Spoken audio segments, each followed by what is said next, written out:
morning and good afternoon, good evening, wherever you are. So today, as you see, as the topic goes, we're going to be discussing about cost of living, regards to life, what we spend for our daily living, and what we think like we need to discuss with our viewers, especially those who are interested to come to Canada. Welcome to Canada. As you know, Canada is a great country. Being a great country, Canada still have its ups and downs. So today we're going to focus on the downside of Canada regards to economy. So we're going to use our experience as a family, as a Canadian, to be able to give you an insight about what is it for a monthly salary, what you can get for a monthly salary, and what everyone expects to do as well. correct. And when you're planning to come to Canada, what also you should be aware of, also that what will make you more prepared to do your calculations, to avoid making mistakes that we did when we immigrated to Canada. When it comes to basics, let's start with basics. Food. Everybody needs food, right? Angelica, can you please introduce yourself? I'm Angelica, and we have been living here in Canada for roughly 5 years. So I can tell you roughly how the development has been with the prices for rent and groceries. When we just checked tomatoes 5 to 3 years ago were 1.5 Canadian dollars per LB. When I go to the grocery now, I need to calculate at least with $3 per LB for tomatoes. That's just one of those things. When we check on it, the prices, especially with certain items, have actually doubled from 3 to 6 years ago, which is kind of shocking because when you check on the wages, they have not doubled. Thank you. Speaking of wages, what will you tell the viewers about what a minimum would look like, say it's a 40 hours job? So when you're looking for a 40 hours job and you come here to Canada, please be aware if you do not have any job offer at the point that you come in and it's already a better paid job, that means it's not a minimum wage job, you will need to go into a minimum wage job just in order to make your living. And you look at a minimum wage job, 40 hours, you look at the roughly 1,600 Canadian dollars to 1,800 Canadian dollars. So if you don't have kids, that's great. Then like working more than 40 hours is okay. But yeah, with kids, all of that working more than 40 hours got kind of restricted because you do need time for the kids as well. Even when you're two, you still need time, or the other needs time for this specific time that there is no daycare, for example. With one minimum wage job, you need to calculate 1,600 to 1,800. With two minimum wage jobs for two workers, for example, we are slightly below $4,000. And if you guys decide to work more than one job, you will earn more, but you need to be careful because they will deduct the taxes as well. Good. Speaking about minimum wage, there's also understanding that the more money you get in Canada, the more taxes will be deducted. Take for example, you have minimum wages of let's say is $15 an hour, and probably at the end of the month you have like $1,800. Just be aware that the taxes that will be deducted from that salary will be more than when it comes to what you're going to get back. That means that the more that you work, the more you pay, more taxes you pay. So you have to put that into consideration. So having said that, let me try to explain it slightly different. So when I started working and I had 2 jobs here, they told me I need to tell one of my employers that it's a second job. So there is a certain category where they can put to deduct more taxes because it's a second job or it's a first job. So it's just a regular tax that's supposed to be deducted. So when you have 2 jobs and you don't tell the second job that you have another job, so if they deduct more taxes, they will ask you in the end to pay more taxes when you have 2 jobs and you didn't tell them. So me personally, because I'm always a little skeptical of how people will react when I tell them I have jobs, I never told anyone that I had another job. I just had it on the side. It was my private thing that I did. But in the end, when it came to February, March, I needed to repay. The other thing I would say is one of the most important discussion right now in Canada, probably most of you are familiar with, is housing. So housing, you heard me right. Housing is the big problem right now in Canada. As a result of that, we have many homeless. And due to the fact that the housing market is so to the point that it's difficult to find a resolution with regards to the housing crisis. I would say it's so unregulated Okay. that they don't know how to take the break on the increasing housing prices. So that means that the landlord can charge the way they want. They can charge more. Take for example, the house we are living right now. Just imagine 2 bedroom, and we have one and a basement. So we are paying $4,000. Okay, $4,000. Okay, so let's assume our salary ending of the month. Me and my wife has a minimum wage job, which probably if we say is 3,000 to 4,000 in total. And after paying the rent, we have nothing left. So we actually wouldn't be able to afford the rent. Correct. Because when he's getting 1,800 and I get 1,800, then we earn together 3,600. So our rent is roughly 4,000. So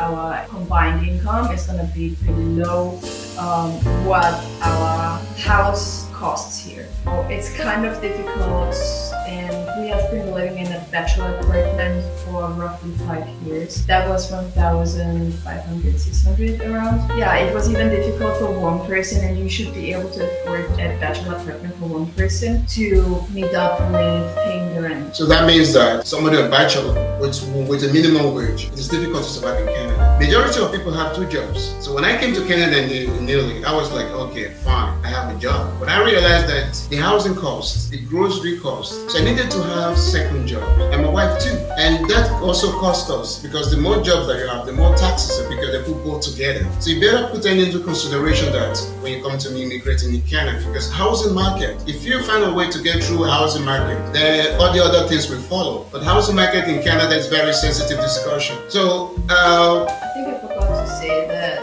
the bachelor apartment that we have been living in for 5 years, 1,600, let's say, will now be rented out for roughly 2,300 because the housing market went up so high. And then again, if you have one minimum wage job, how would you be able to afford an apartment or like a bachelor apartment, which is at 2,300? I mean, like, that's not really realistic. Just in order to survive on your own, and in order to have like shelter or like a roof over your head, you will need to have 2 jobs minimum in order to kind of make ends meet. So how be able to get an insight about when it comes to housing? So more or less, like, if you see a lot of money in Canada, fine. But one thing you need to remember that those money just, I use the word disappear after paying your rent. So rent in Canada is high. What about phone bills? Telephone. Everybody needs telephone. Yeah, so for telephone bills, everyone, when you come newly to Canada, is advising that you get a contract from a company.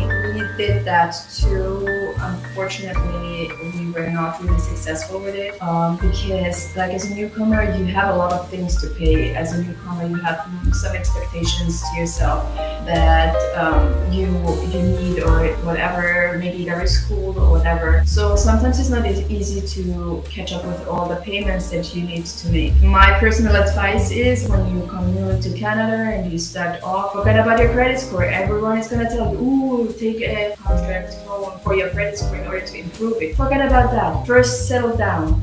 First, see that you're okay, and then think about your credit score. Don't try to rush things. For when you start up in the beginning, try to use prepaid phones. Yeah. We still use prepaid phones, and we do not see any disadvantage in it. The only thing that people say is an advantage, that they pay their phone with the contract. And then again, like me personally, I have a $25 prepaid contract. Mike has a $35 monthly prepaid contract. So for 2 people, we pay $60. But when you take the contract and the phone, it usually varies between $100 and $200 to pay per month for a phone. Before you get a phone contract, it's advisable that you start out with a prepaid so that you get an idea, very good deal. And try to settle yourself. Correct. So you don't want to rush into a contract and you find out that, oh my God, you cannot afford it. As my wife said before about credit history, credit score. Credit score is very important in Canada.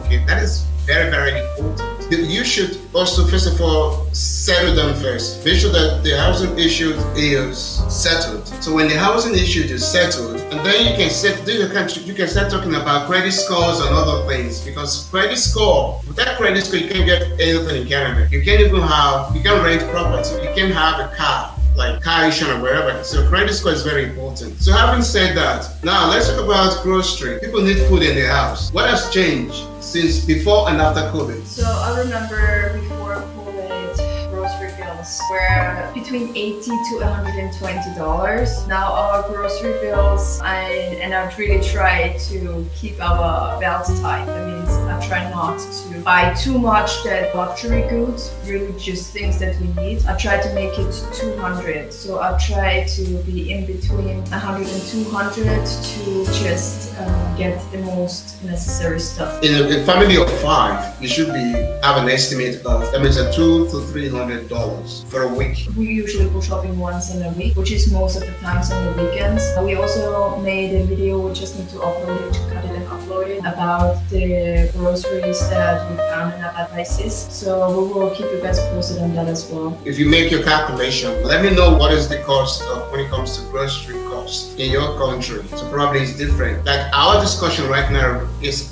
regards to Ontario, Toronto. Other provinces has their own different cost related. So, but one thing should bear in mind that things has changed. Price has not as usual before and after COVID. From our estimation, what you need in a month for grocery for family of 5, you should be looking at $700 to $1,000 in a month. If you want really things for your kids, so put that into calculation. If you need to pay a renting property of $3,000 in a month, and you need to pay for grocery, which is another $1,000, that is not all. When it comes to renting property, if you're renting from a private rent, like a rented house, like what we have right now, so you need to calculate that you need to pay your water bill, your electricity bill. That is an extra cost.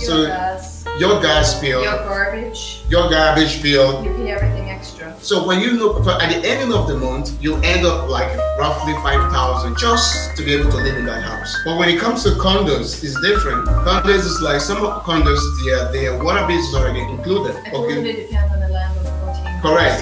It totally depends on the landlord. So you better watch out for that. Before you sign lease or contract, you have to check what is included. One more thing, like we have people, because we are a family of 5 people, so we really need to look for something that fits our family size as well, which is a 2-bedroom apartment, or as we have right now, a house with 2 bedrooms. And when we checked on the apartments for 2 bedrooms recently, it was for a price of $3,200 at least, or above. And we are not talking of downtown right now. I think last year, September, this time around, we found apartments or condos with like small rooms that you couldn't even turn around in downtown for $3,200. And now here in Uptown, where we are living, it's also like $2,300 for a 2-bedroom apartment. Transportation. If you know that when I was schooling, like then I usually have I went to George Brown College. So usually you have as a student, you have the kind of a discount. Then it's like you pay half price. That was before COVID. So after COVID, things changes. You're looking like between $200 to $300 in a month. Before COVID hit, you paid already $150 just for a year. Correct. So a year ticket without discount, just as like a normal person who didn't have a ticket that time because everything was in walking distance downtown. So you're looking like $400 in a month. So $200 for, usually we call it TTC over here in Canada, the car. So when you have a car, you have a responsibility that you need to calculate that you need a car insurance. $400 in a month, the car insurance. That is the lowest deal. So it can go up to $500. Okay, depends. You also need to calculate that, pay for it. So you need to pay for it, okay? You need to pay for maintenance. Roughly in a month, you're seeing yourself like paying between $800. When we started driving the car in roughly January, I would say, December, January around, the prices were like $14 per liter, and now we're up to $17. So when you calculate in roughly 9 months, they went up at least $3. Everything has increased. Okay, put it that way. If you have a car, just be aware that there is a lot of costs related, and you cannot live in Canada in the suburbs without having a car. You need a car when you come to Canada. Canada is a very big country, very large country. So if you want to go around Canada, you need a car. You should calculate between $7,000 to $8,000 just to have your car with you. Or you want to go with the transit, then you live in downtown. Downtown has a very good at least transit. Closer to downtown. Correct. Closer to that, they have a very good transit. So if you are like a single person with one job, and you have to deduct these things: housing costs, transport costs, food, groceries costs. So the question is, what is left? Which is more related to us and also to people who have children too. If you have a job in Canada, you need childcare. You need childcare. So there's no way you can go about it. And childcare is also very, very expensive in Canada when you are not subsidized. Canada has a program for lower income families. When you are in the lower income range, your children will be subsidized. Subsidized means the normal cost for a child, I think it's $3,000 a month. It depends on the age of the child. Right. So infant room is around 2,300 without subsidization. The toddler room is roughly around 1,900 to 1,800 around. The preschooler room is between 1,300, and then we have the kids that go to school. They are around $700-800. So we have right now one infant 1,700. We have one preschooler which is 1,300, so in total around 3,600. And then we have a school child as well, which is around $700.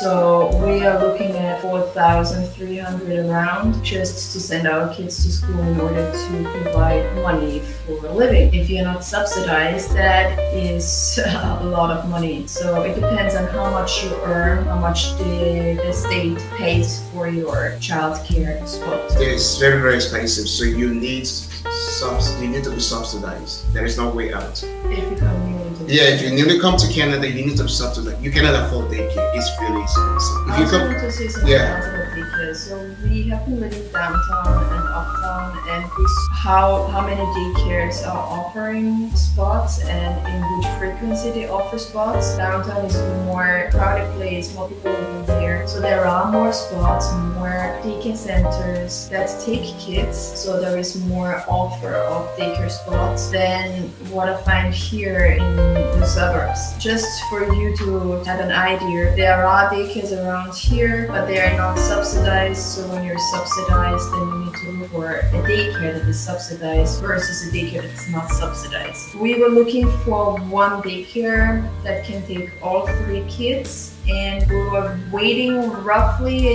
year to get all 3 kids in that one daycare. And if you think it's just around the corner, you are mistaken. It's roughly 5 to 10 minutes with a car, which is, if you walk with the kids, it would take with the kids roughly, I guess, 3/4 of an hour to an hour. When I myself walk, it's gonna be 20 minutes, but you calculate extra time on top.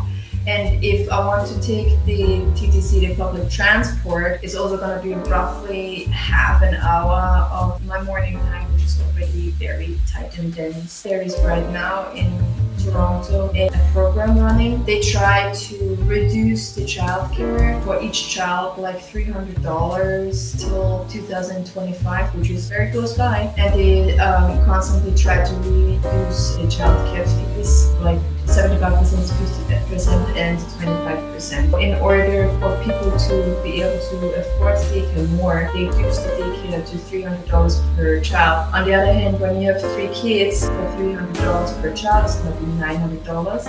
It's also kind of expensive. Let's talk about entertainment. Sometimes, like, you want to go out with family, you want to go to a museum, you want to go to a zoo, you want to go out. That's another cost. Okay, nothing is free in Canada. We estimate that in a month, $400 go out when it comes to entertainment. If you're living alone and you want to eat out, people do that. Then I will not advise that. It's better to cook at home. It's cheaper. If you eat out, this estimation that we are giving to you will not add up. The food also they're not cheap. So it's better when you cook at home. It tastes better and it's cheaper and healthier. And healthier too. So that is when it comes to entertainment. So lastly, we're going to talk about clothes. They are different. They call it second-hand clothes. They are H&M. It depends what you want. It's difficult for us to give a rough estimation. Like for example, what we do is for our kids, we usually get clothes from daycare. For families, their kids doesn't need it no more. You can give it to other families. That is a way to make ends meet. To save. You can save through that. Somebody give you an assistant, you go for it. But when you say you should be taking about $500 in a month. Clothing, clothes. Like, I don't buy expensive stuff because I know what it means to go buy expensive stuff, given to my cost of living. So I have to go according to my, to my level, which I'll put like like that. So watch out. There is also a way you can live cheap in Canada.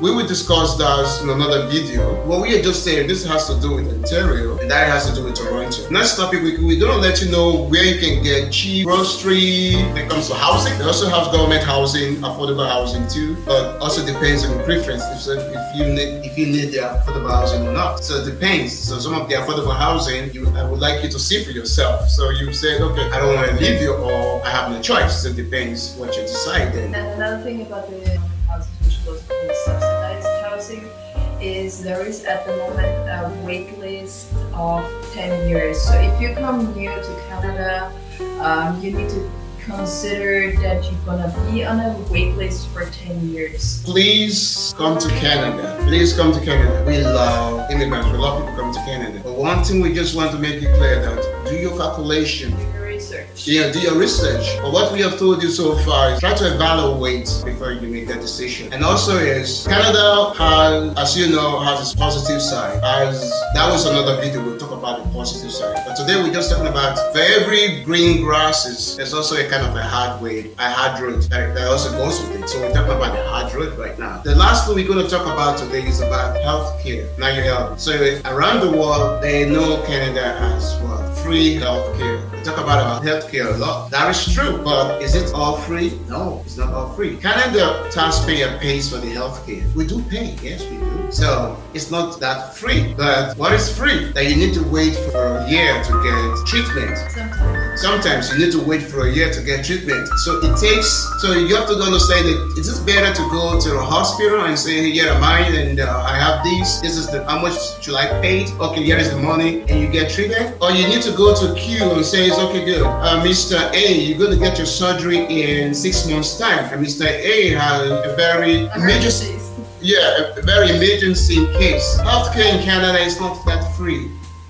Okay? So if we don't pay for it, we don't get healthcare. So we pay for it. We all Canadians pay for our healthcare. Our healthcare will take a while to get an appointment. So be very, very careful when it comes to Canada. You say, okay, here am I now? I'm allowed to use the healthcare, and I want to go for. I have a surgery to do. They will tell you, okay, nice, but you need to be in the queue. So don't be shocked. Mike and me came from Europe, so it was a little bit different with the healthcare there. Our healthcare system in Europe was built on a separate healthcare deduction from your salary. And what I noticed here is there is no coverage for vision, there is no coverage for teeth. We were used to that. If you have had any issues with the teeth or with your eye vision or whatever, it was covered. If you needed to go to a physiotherapist, like certain things were covered by the healthcare. Here, there is no coverage for your teeth, there is no coverage for your vision,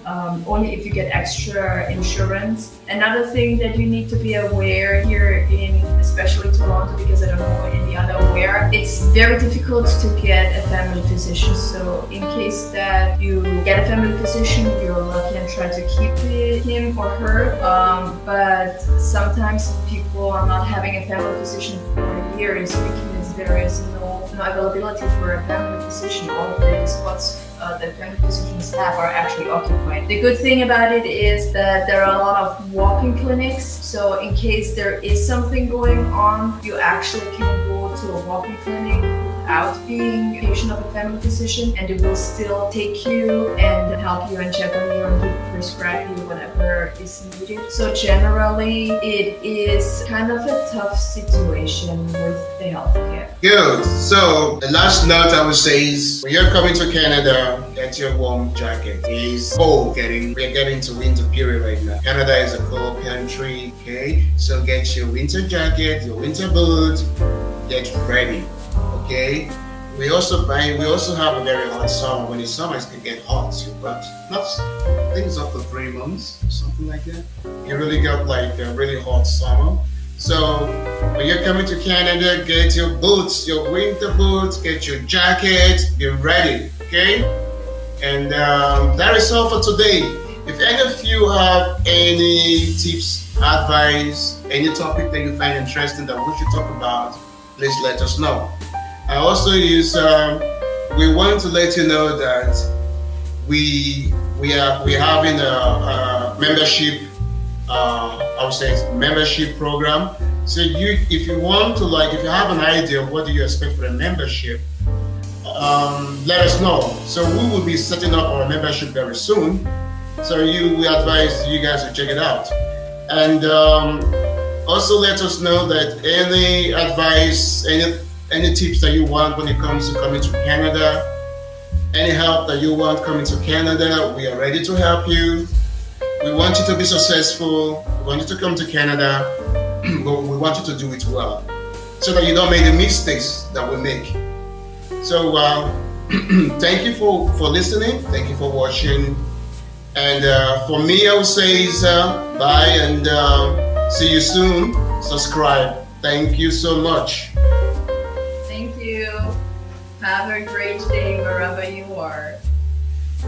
And see you in the next video, and have a great one. Thanks. Take care. Take care and bye bye from us right now.